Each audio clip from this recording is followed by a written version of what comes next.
उसने जब अपना आइडेंटिटी कार्ड दिखाया, he was finance commissioner of Punjab. अच्छा जी। आईएएस, सीनियर आईएएस पंजाब का फाइनेंस कमिश्नर। ये बंदे फड़े ने तुसी? मैं जी हाँ फड़े ने। कहते मुख्यमंत्री साहब ने देश जीता है कि इन्होंने अंदर दे दो।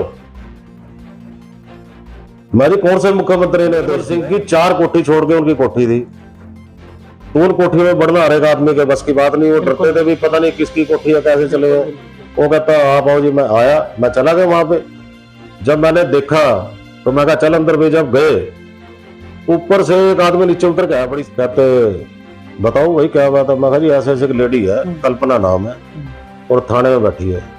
वो कहते ब्लडी फूल, तेरी हिम्मत कैसे बात करने की? और मेरे गालियां लेने लगे। बात ये है कि वो मिसयूज करना तो दूर की बात है, वो यूज भी नहीं करते किसी को। राजनीति में हमेशा कहा जाता है कि मिसयूज करना, लेकिन बहन जी तो यूज भी नहीं करते। और जितने भी उनके साथ के लोग थे, जब अडवाणी जी जैसे का इन्होंने जो हाल कर दिया, तो आप देख ही रहे हो, उनको भी इन्होंने इसी तरह से खत्म करने की कोशिश की। जो वो कह के गए थे वो मेरे जहन में था।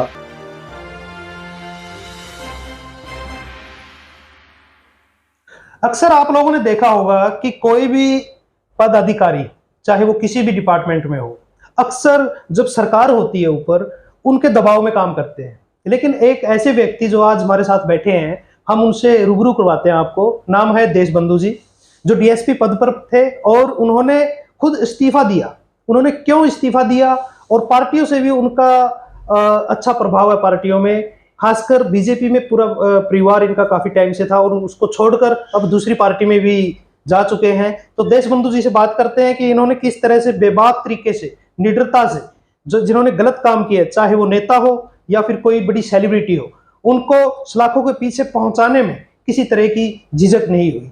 तो देशबंधु जी स्वागत है आपका जी। तो आपके बारे में बहुत सुना है, तो थोड़ा सा बताइए कि आपका राजनीतिक परिवार जो रहा है वो किस तरह से है, क्या कुछ रहे हैं, किसमें राज्यपाल रहे हैं, सुना है मामा जी आपके, थोड़ा सा बताइए। मामा जी हमारे अंबाला से लोकसभा के 6 बार एमपी रहे। सबसे पहले जब बीजेपी का कोई नाम नहीं था, एक जनसंघ नाम से पार्टी होती थी जी, जिसका दीपक दिया के नाम से निशान होता था, चुनाव निशान जी। तो उस टाइम हम 4, 5, 6 साल के थे। वो पहली बार 1968 में या 69 की बात होगी मेरे ख्याल जी, तो तब वो पहली बार अंबाला लोकसभा से जनसंघ से एमपी बने जी। उसके बाद हम बड़े हुए।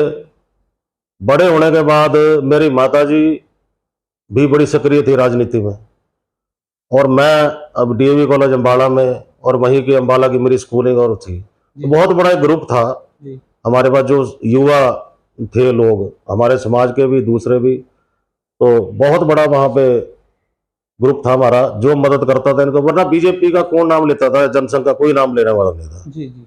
उस वजह से लगातार मेहनत करके हम लोग, अंबाला में बहुत बड़ा प्रभाव था, आसपास के इलाकों में रिश्तेदारियां बहुत थी हमारी वहां पे। तो उस वजह से इनको एमपी बनाने में 6 बार हमने करी। जब इंडिया में बीजेपी की 2 सीटें आती थी जी, एक अंबाला की और एक अटल बिहारी वाजपेयी जी की लखनऊ की, सिर्फ 2 सीटें इंडिया में आती थी। उसके बाद 80 आई, फिर 180 आई। तो हमेशा उनको बनाने में हमारे परिवार का बड़ा तगड़ा योगदान रहा। उनके बच्चे वो किसी तरह से राजनीति में इंटरेस्ट नहीं लेते थे, सारा काम उनका पॉलिटिक्स का मैं ही संभालता था। अच्छा। जब तक मैं सर्विस में नहीं था, स्टूडेंट लाइफ में, मैंने ही सारा कुछ उनका ये सारा काम देखा है। मेरे को उनका पूरा एक्सपीरियंस था।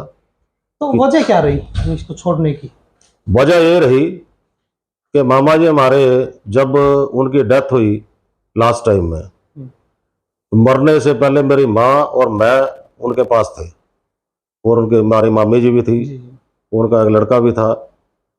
तो उन्होंने मरते समय यह कहा कि भाई इनके चक्कर में मत पड़ना, क्योंकि उनकी राजनीति भी इन्होंने खत्म करने की कोशिश की।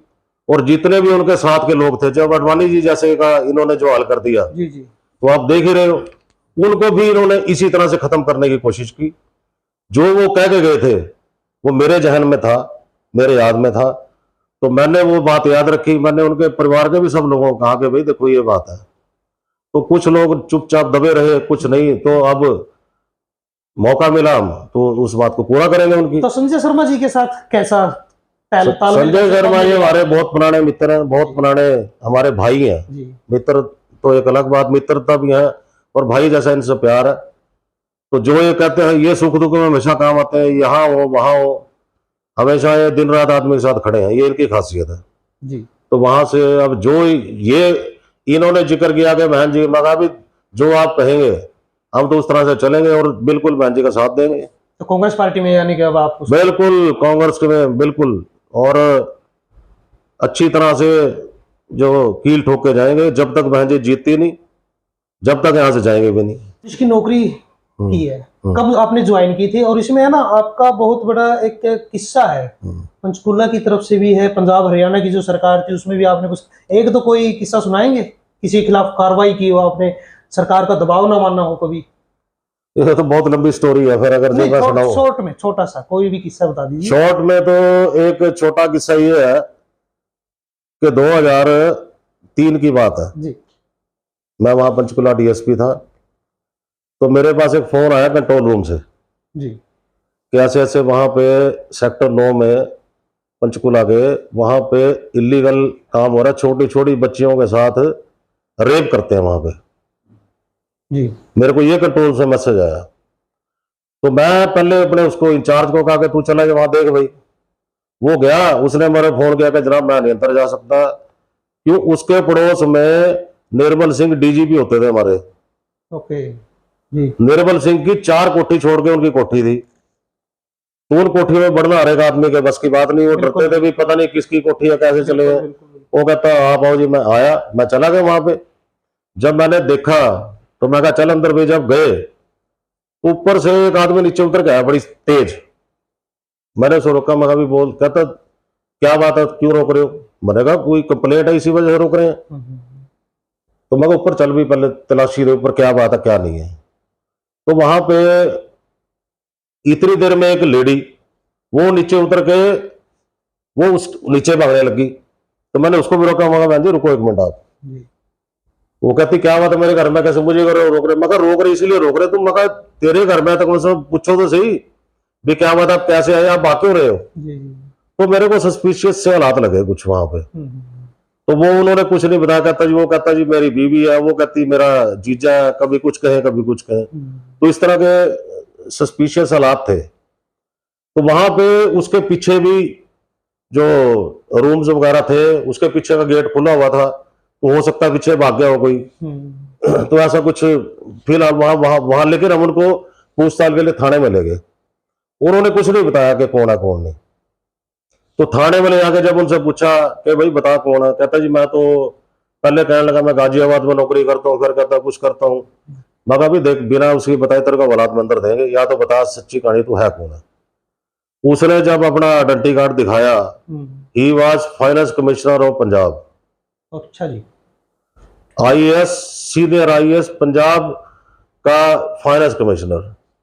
मैंने कहा ये कौन है? उस औरत के बारे में मैंने बताया वो कि ये कौन है। और मैं कहा भाई बताना पड़ेगा, मैं कहा देख ले तेरे लिए क्लेश हो जाएगा। बिल्कुल। फिर वो कहने लगा, कहता जी बस लेडी, कहता इसी से पूछ लो। मैंने उसका मगा भी कौन है? वो कहती भाई ये रतड़ा। मगा वो कौन है मुझे नहीं पता था। वो कहती चीफ सेक्रेटरी है पंजाब के। वाह जी। अब पंजाब का चीफ सेक्रेटरी, सेकंड मुख्यमंत्री के बाद चीफ सेक्रेटरी होता है मालिक उसका। तो मैंने उसका नंबर वगैरह पूछा जो भी था, मैंने फोन, तो मैंने उनसे फोन लेके और उसको मैंने फोन किया उसको, भाई इस तरह को। पहले तो उन्हें उठाया नहीं, कहते जी मीटिंग में है। उसके पीए ने उठाया, फिर मैंने दोबारा किया तो उन्हें उठा लिया। वो कहने लगे हाँ जी। मैं कहा जी मैं डीएसपी बोल रहा हूँ ऐसे ऐसे। कहते बताओ भाई क्या बात है? मैं कहा जी ऐसे ऐसे एक लेडी है, कल्पना नाम है, और थाने में बैठी है। वो कहते ब्लडी फूल तेरी हिम्मत कैसे बात करने की? और मेरे गालियां देने लगे, प्रेशर बनाने लगे। हाँ मैं कहा जी मैंने तो सिर्फ आपको बताना था, बता दिया। तो उसके आधे घंटे बाद उसका फिर फोन आया बंदे का, चीफ सेक्रेटरी का। कहता वो लेडी कहाँ? मैं कहा जी थाने में बैठी है, बात कर लो, और वो आपसे बात भी नहीं करना चाहती। तो बात वही बैठे रहे जी, काफी देर हो गई, रात के बज गए 11 जी। तो 11 बजे ना उस टाइम ये बात है, कोई सर्दियां बहुत ज्यादा थी, 8 बजे करीब की बात है। तो इन बिटवीन मेरे पास चीफ मिनिस्टर हाउस पंजाब से फोन आया। वो थे सीएम के एडवाइजर, पता नहीं नाम भूल गया उसका मैं। वो थे, वो कहने लगे, कहते जी ऐसे है, ये बंदे फड़े ने तुसी? मैं जी हाँ फड़े ने। कहते मुख्यमंत्री साहब ने देश जीता है, कह रहा अंदर दे दो। मैं जी कौन से मुख्यमंत्री ने देश दिया है? कहते कैप्टन साहब ने। मैं कैप्टन साहब कहाँ के मुख्यमंत्री हैं?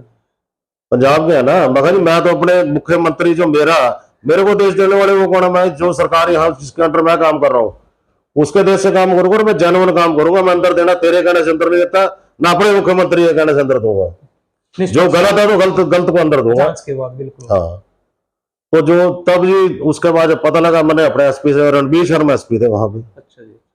तो मैंने उनको कहता यार ये ऐसे ऐसे इन बिटवीन जब ब्यूरोक्रेसी हैवी हुई, डीजीपी को पता लगा, बड़े बड़े उनके पैर फूल गए सबके, हाथ खींच गए सारे। मेरे एसपी ने भी फोन बंद कर लिया जी। अच्छा जी। हाँ, प्रेशर था उनपे, पॉलिटिकल बस अब यही आप देखो क्या था प्रेशर, कि मेरा एसपी फोन बंद कर गया, मैं डीएसपी, अब मैं क्या डिसीजन लूं, उसको छोड़ूं या अंदर करूं या क्या करूं? बिल्कुल बिल्कुल बिल्कुल। तो मेरे लिए मुसीबत खड़ी हो गई। तो मैंने सोचा कि भी तुमने ऐसा बुरा क्या कर दिया भाई, मेरे को इन्फॉर्मेशन यूज बेस से मैंने काम किया, तो मैं तेरा क्या कर देंगे, सस्पेंड कर देंगे और क्या होगा, मैं डरने वाला मैं कहा नहीं। तो मैं बैठ के सोच के डिसीजन लिया। अब उनका बनेगा भी तुम एक काम करो, ठीक है तुम लोग आइडेंटिफाई हो गए हो, अब जब तक मैं तुम्हें रिटर्न के बिना छोड़ूंगा नहीं, अपना जमानती बुलाओ कोई ना कोई, तब छोड़ूंगा तुम्हें। ये देखो फाइनेंस कमिश्नर पंजाब, आज उससे गूगल पे चेक करना आप। अच्छा। मुकुल जोशी, उसके बारे में लिखा हुआ है the blue I boy of the captain Amarinder Singh. Blue boy, उस पे 6 डिपार्टमेंट जो कैबिनेट मिनिस्टर के डिपार्टमेंट होते हैं, वो 6 डिपार्टमेंट उसके पास थे। कैबिनेट मिनिस्टरों को दरकिनार किया हुआ था, उसको 6 डिपार्टमेंट दे रखे थे कैबिनेट मिनिस्टरों के। कितना लॉयल आदमी था उसका, कैप्टन का। उसकी जमानत के लिए बंदा नहीं थाने में आया कोई। अच्छा जी। हाँ, और ना उस कल्पना के जमानत के लिए कोई बंदा आया। फिर 11 बज गए रात के, मगा भाई हमने भी रोटी पानी खानी, मगा तेरा आता तो कोई ठीक नहीं, अंदर बैठ जाओ फिर और क्या। तो उसके बाद उसने एक जिससे कपड़े सिलाती दर्जी आया, और उसका एक ड्राइवर, कोई प्राइवेट ड्राइवर आया जो कभी उसको छोड़ने छाड़ने के लिए आया। अदरवाइज ऐसे बंदे का देखो साथ छोड़ के भागे लोग। कौन से सन की बात है जी? ये 2003 की बात है। 2003 की। तो इस दौरान आपको कभी ऐसा नहीं लगा कभी कि ऊपर से पॉलिटिकल जो प्रेशर था, बड़ा भारी, बहुत भारी प्रेशर। अब रात को सुनो, ये 11 बजे का एपिसोड हुआ। अब मैं वही कर रहा हूँ ना, बड़ी लंबी कहानी है, समझ गए कि उसके बाद सवेरे चटाला साहब का 5 बजे मैसेज आ गया। अच्छा जी। तो कुल मिला के कहने का मतलब है कि सवेरे सुनो, रात को 11-12 बजे के करीब उनसे वो खत्म हुए, एसपी साहब का फोन ऑन। कहते यार मैं तो ऐसे मेरा फोन ये हो गया था। माजी चलो कोई नहीं, जो हो गया था ठीक है। कहते अब एक कहानी होगी और, ये बड़े दुष्ट लोग हैं फलाना। कहते सीएम साहब ने 5 बजे एयरपोर्ट में बुलाया।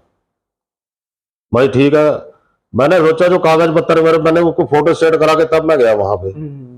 तो बड़ा भारी वो चीजें डिस्क्लोज करने वाली नहीं है। नहीं ठीक है, पॉलिटिकल सीक्रेसी होती है। हाँ, वो चीजें। अब वहां से भी पंजाब सरकार के भी अफसरों के, डीजीपी तक के मेरे को फोन आए, उन्होंने बुलाया भी मेरे को। यहाँ भी बड़ा कुछ हुआ। संजय शर्मा जी आपके करीबी हैं, आपको पता भी है, जानते हो आप तो अच्छे से। तो इनकी जो बेबाकी है, निडरता है, आपने शुरू से देखी होगी, तो क्या कहना चाहेंगे इनके बारे में? भाई बेबाकी करके ही ये समझ लो इनको रिजाइन देना पड़ेगा, क्योंकि जो चमचाखोर आदमी होता है वो तो आज डीआईजी, आईजी, डीजीपी होता, तो बेबाकी के कारण ही ये भुगतान करना पड़ता है लोगों को, जो नहीं डरते पॉलिटिशियनों से, अपना जमीर से सौदा नहीं करते, तो उनको रिजाइन देना पड़ता है अल्टीमेट, क्योंकि वो बहुत बड़ा एक गैंग होता है पॉलिटिशियनों का और बड़े अफसरों का, जो अगर उनके साथ ना चले आदमी, उनका साथ ना दे तो फिर नतीजा भुगतना पड़ता है। लेकिन हमारे भाई हैं, दिलेर हैं, और अपना बेबाकी से अपना जीवन में, इन्होंने पंचकूला वगैरह वहां पर जॉब की, सॉरी ड्यूटी पे रहे हैं, और वहां का जो माहौल है कांग्रेस के हिसाब से और यहाँ का, आपको लगता है कि वहां का जो प्रैक्टिकली कांग्रेस का या फिर शैलजा जी का वहां पर कामकाज है, उसको देख के यहाँ पर टोहाना वासियों को आओगे? मतलब एक बार बताओ, अगर कोई मान लो एक आईपीएस है, अगर हम बड़ा अच्छा काम कर रहे हैं तो फतेहाबाद भी अच्छा काम करेगा, उसका जो स्टाइल ऑफ वर्किंग है जी, वो जी। तो सेम ही रहेगी। आदमी का कभी स्वभाव नहीं बदलता स्टेशन के हिसाब से। अगर मैं पंचकूला में कोई अच्छे काम करता हूँ तो वहां भी करूंगा, अगर मैं वहां बदमाशी करता हूँ तो यहाँ भी करूंगा। बिल्कुल तो स्वभाव शैलजा जी का ऐसा ही है। एक तो सबसे बड़ी बात ये है कि वो मिसयूज करना तो दूर की बात है, वो यूज भी नहीं करते किसी को। राजनीति में हमेशा कहा जाता है कि मिसयूज करना, लेकिन बहन जी तो यूज भी नहीं करती। यूज का मतलब है ये भी नहीं कहती तू ये कर ले, वो सोचती भी नहीं है तुम पहले अपना घर बार संभालो, अपना ठीक रहो, उसके बाद मेरी मदद करना। तो वो और स्वभाव के लिए नहीं है, ठीक है। और ऐसे लोग बहुत ज्यादा कम होते हैं राजनीति में। नहीं बिल्कुल। देशबंधु जी, आखिर में एक आप इतने ऊंचे ओहदे पर रहे हैं, और इसके लिए नौजवान जो है, अभी हम पॉलिटिकल आपका हो गया है, आपने बता ही दिया है, तो जो नौजवान है, युवा है, उनको कोई मैसेज देंगे? नौजवान जितने भी युवा, देखो मैं तो ये मैसेज देना चाहूंगा उनको कि पढ़ने लिखने के बाद क्या करोगे, सबसे बड़ी बात तो ये है। जी।